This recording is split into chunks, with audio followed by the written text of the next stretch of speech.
laid out how this deeply rooted scheme operates with systemic precision.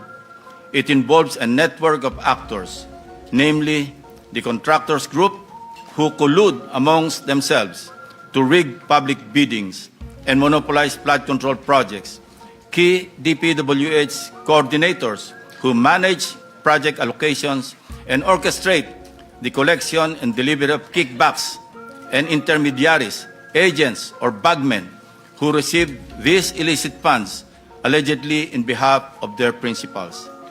Naging daan din ang mga pagdinig ng komite upang mabuklat ang usapin ng conflict of interest sa Philippine Contractors Accreditation Board or PCAB.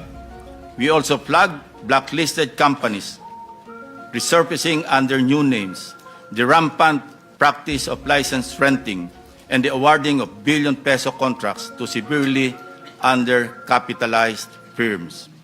Modesty aside, but significantly, your committee paved the way for the implementation of landmark transparency reforms in our national budget process.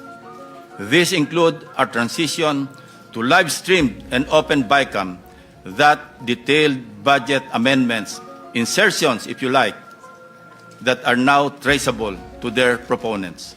Not to mention stricter safeguards to ensure that no vague or undefined infrastructure projects are included in the General Appropriations Act.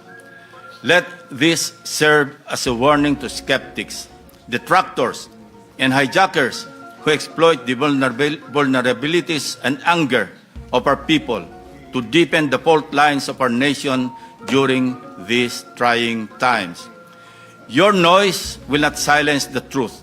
Neither does it provide any help in our investigation. Your noise cannot convict and won't even indict the malefactors in this flood control mess. Only evidence does.